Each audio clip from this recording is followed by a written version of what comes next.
Unraveling Roll Back Changes, a simple guide. Hello, language enthusiasts. Today, we're going to dive into the phrase, roll back changes. Whether you're a coder, a writer, or just curious about English phrases, understanding this term can be incredibly useful.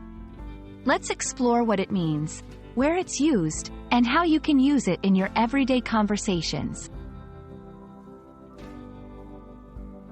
The phrase, roll back changes, might sound technical, but it's actually quite simple. To roll back means to return something to a previous state or condition. Imagine rolling a ball back to where it started. That's the essence of this phrase.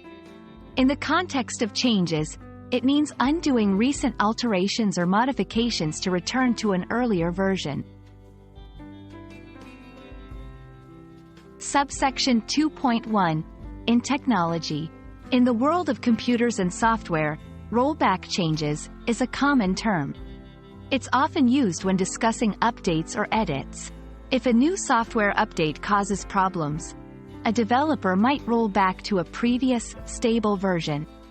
It's like hitting an undo button on a grander scale. Subsection 2.2. In everyday language. Outside of technology, this phrase can still be relevant. For example, if a company decides to roll back prices, they are returning them to a previous, lower amount. It's all about reversing recent changes to go back to how things were before. To use this phrase properly, remember that it implies a return to a previous state. It's often used when the recent changes are unwanted or problematic. For example, after the update, my app had many bugs, so I had to roll back the changes and restore the older version. And there you have it. You now understand what it means to roll back changes.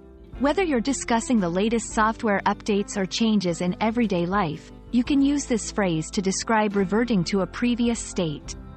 We hope this video has been helpful and you feel more confident using this term in your daily conversations. Keep learning, and see you in the next video.